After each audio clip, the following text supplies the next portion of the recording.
Do me a favor today, before the day's over, if you get a chance, wish my buddy Dan Wheeler a happy birthday. Today's his birthday, 62 years old. I know what you're thinking. I'm right there with you. You would think the guy would be more mature than he is for that age, but I can't answer for him. I don't really have the answer. He's been a friend for 43 years. We met one day at a dormitory our freshman year at college, the first week, and knew there was a connection and a bond, and we've been great friends ever since. So happy birthday, Dan. Love you, brother. Hope you have a great day today. Good morning. Welcome to your morning cup of inspiration. You know, if I take these glasses off, I cannot see clearly. I can't read the page, everything's a blur, but the minute I put them on, things come into focus. I can read every word on the page and see clearly all around me. Don't you wish we had spiritual glasses that would do that for us? That we could see from a spiritual standpoint about what God's doing and how He's working in our lives? There's a great story in the 6th chapter of 1 Kings. Elisha and his servant are in the city. King of Aram is after Elisha to kill him. And he's found out what city he's in. He's tracked him down and he's ready to take him that morning. Let me read for you a few verses starting in the 15th verse of the 6th chapter. When the servant of the man of God got up and went out early the next morning, an army with horses and chariots had surrounded the city.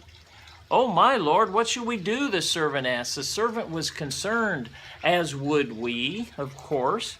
But here's what Elisha says. "Don't be afraid. Those who are with us are more than those who are with them." What in the world does that mean?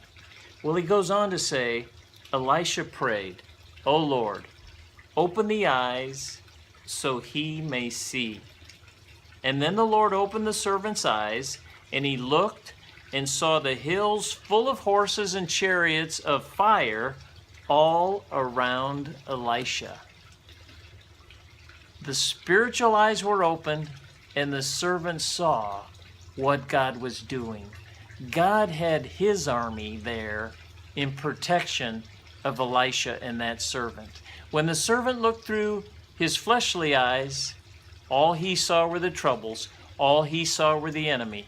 But when he looked through his spiritual eyes, he saw how God was working and the protection and the strength that God provides for each of us every day. I pray today that God will reveal to you your spiritual eyes, that they would be opened, and you would be able to see what God is doing in your life in protection and provision. The hands of the surgeon, if you or a family member have to have surgery, if only we could see the steadiness of the angel that's holding that hand. If only we could see as we're driving down the road the angels that surround our car and keep us safe. If only we could see that guardian angel that directs us and helps us. God's army is powerful. Do not forget that today. May we look through spiritual eyes and not eyes of the flesh today. Thanks for joining me for that morning cup of inspiration.